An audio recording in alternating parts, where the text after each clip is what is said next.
"Sweetie, we can afford to take both girls. Jessica really needs this trip." That's what my mom said during Sunday dinner, like it was no big deal. When they returned from Europe, the house wasn't wrecked. It was empty. Everything I had paid for was gone. I'm Amanda. For 28 years, I was their ATM and emotional outlet. I covered their mortgages, car payments, and guilt trips. They repaid me with silence and labels. Selfish, show-off, ungrateful. At that dinner, I asked quietly, "What about me?" Dad didn't even look up. "Honey, you can take your own vacation anytime." So I did. Just not the kind they expected. The receipts became evidence, and freedom came with ink. They chose a vacation for one. I chose to leave forever. But leaving wasn't sudden. It started long before that flight. In every small way they treated me daily. Jessica was always the favorite. Vibrant, impulsive, and impossible to ignore. I was the quiet one, the dependable backup. When her car broke down, I bought the new one. When Dad's hours were cut, I paid the mortgage. When Mom wanted new furniture, I covered the difference. Just this once. That once lasted a decade. Since I was 20, I'd sent $800 a month. They called it helping family. I called it survival because love always had a price tag. When I finally bought myself a new car, Mom frowned. "Do you really need something that fancy?" When I moved into my apartment, Dad sighed. "You stir abandoning the family, Amanda." While I was paying every bill, Jessica dropped out of college to follow her passion for content creation. She posted brunches, bought ring lights, and when her overdraft hit, it became my emergency. I kept hoping they'd see the difference between helping and being used. But the more I gave, the less I existed beyond their needs. Last year, on my birthday, they let me choose the restaurant, then handed me the bill. "Your treat, right?" Dad joked. I laughed, because crying wasn't an option. That night, Mom called softly. "Sweetheart, Jessica says, behind on rent again. You can cover it, can set you." And I said yes, again. In college, I skipped spring break to work overtime and sent my bonus to cover Mom's credit card bill. Meanwhile, Jessica posted pool photos with my caption, "Family first." She meant my wallet.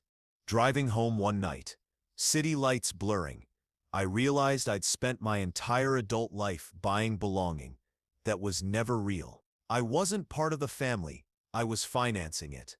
After that dinner, something in me went still. Not broken, just done. The kind of quiet that comes when truth is undeniable. For the first time in years, I opened my bank records and went through every transaction like solving a cold case. 10 years of helping, 10 years of my savings shrinking, while their comfort grew on my dime. The numbers didn't lie. $96,000 in mortgage payments, $47,000 in household items, the fridge, washer, dryer, furniture, Jessica's car, all in their home, my money, their luxury. I remembered every thank you that never came, every "you're lucky you have a good job," as if my hard work was a privilege, not the reason they could live carefree. That weekend, I printed every receipt, every text where they promised repayment. I organized folders, color-coded proof that my generosity wasn't fiction. Then I met with a lawyer. She reviewed my documents and said, "Most people don't keep records like this." "I learned to document when love came with terms," I replied. She smiled softly. "Then you already know your worth." She explained that anything I paid for remained legally mine, unless transferred in writing. Every big purchase I'd made was still my property. That truth felt like breathing again after years underwater. For the first time, I didn't feel guilty. I felt clear. Leaving wasn't betrayal. Staying had been a betrayal of myself. I started looking for apartments in Denver, a city I'd always admired, but never felt allowed to claim. The mountains, the air, it felt like a promise I could finally keep. At night, I sat by the window, scrolling listings, each click a small rebellion. I made a new folder called My Life. For once, I wasn't saving evidence. I was saving plans for freedom. When I asked my manager about remote work, he said, "You've earned it." That one sentence meant more than anything my parents had said in years. I stopped replying to every family text, paused before saying yes to another favor. Each pause felt like reclaiming myself. When their flight confirmation for Europe came through the family chat, I smiled. They set take a vacation. I set take my life back. Tuesday morning they left. 3 suitcases, 1 oversized tote, and a promise to FaceTime from Paris. Mom kissed my cheek. "Keep the plants alive, honey." Jessica smirked. "Dawn set miss us too much." Their laughter faded down the street. The air felt different, sharper mine. By 9 a.m., I made my first call. "Hi, this is Amanda Mitchell. I set like to schedule a pickup for tomorrow."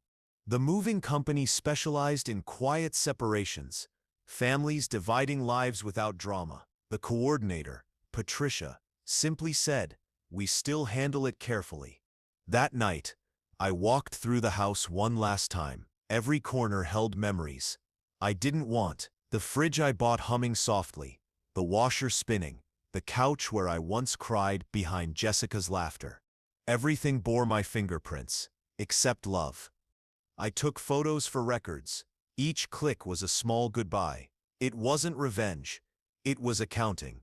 By morning, the trucks arrived. 2 men, polite and efficient. I handed them my folder, receipts, inventory, serial numbers. They didn't ask questions. Piece by piece, my possessions left that house. The refrigerator, the furniture, the washer, the new TV, Jessica's vanity.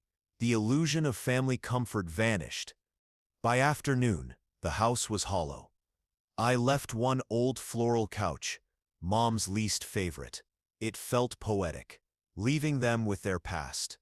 Before locking the door, I placed an envelope on the counter, receipts, copies, and a letter. "Mom, Dad, Jessica, everything I've taken was paid for by me. For a decade I funded your lives while you called me selfish. Consider this repayment for every favor turned obligation. The home you're coming back to is the one you built without me." I slid the key through the mail slot. The sound felt final. Driving away, the rearview mirror showed nothing but open sky. No guilt, no fear, just quiet. That night, I slept deeply for the first time in years. Missed calls lit my phone, but I didn't answer. They were still mid-flight, unaware their return would be to an empty house. By the time they landed, I'd already crossed the state line, and the role they'd written for me. My phone buzzed before I finished unpacking. Mom, Dad, Jessica, all at once. One text said it all. "What have you done?" I didn't reply. Peace was louder than their panic. By noon, my inbox filled with accusations. Mom wrote paragraphs about betrayal and disrespect. Dad was blunt. "This is theft, Amanda." Jessica Sepp's voice note was a minute of tears. "How could you ruin my life?" I almost laughed. Ruin? I'd just stopped financing it. That evening, my lawyer called. "They filed a report, claimed you stole their property." "Let me guess," I said. "No proof." He chuckled. "None. You have the stronger case." For once, justice was quiet. The next morning, I got an email from Dad. "You still regret this when you store alone?" I replied, "Set never been less alone." Days passed. More messages. Threats, guilt, rewritten memories. They called me unstable, heartless, lost. But the truth has a calm confidence. Lies can't fake. 2 days later, Jessica called from an unknown number. "Amanda, please. We came home to nothing." "I left what was yours," I said, "and took what was mine." "I can't work without my setup," she whispered. "Then build it yourself," I said, "like I built mine." Mom Sepp's been crying for days. She tried again. Be reasonable. Reasonable was 10 years, I said. This is fair. Do you hate me? She asked. I don't stat, I said.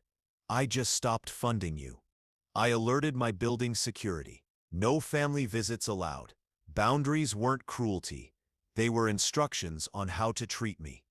Then came a certified letter, a lawsuit threat. My lawyer shut it down. Every item was purchased by my client. Further contact is harassment. Silence followed, real silence this time. For years they'd used obligation to control me, making love feel conditional. Now every unanswered call, every saved dollar was a line drawn in permanent ink. I wasn't their provider anymore, not their safety net or emotional vault.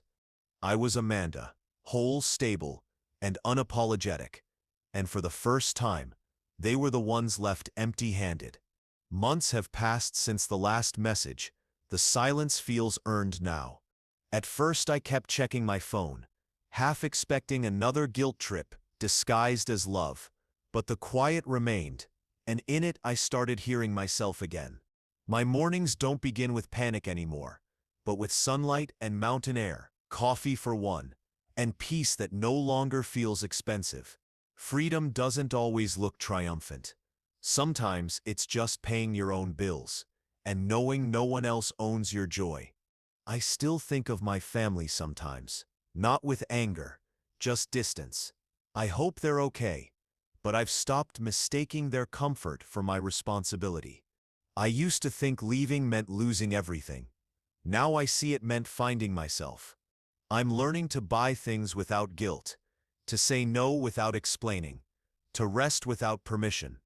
Denver feels like renewal. I hike on weekends, work with people who respect my boundaries, and love a man who doesn't flinch when I ask for space. My life isn't perfect, but it's mine, paid in full, with clarity. If you sip sup tea, ever been called selfish for choosing yourself? Listen closely. You are not selfish. You are surviving. You have every right to stop pouring into people who only take. Have you ever faced something like this? Share your story below. Because peace isn't set passive. It sets strength. And sometimes, the quietest revenge is finally living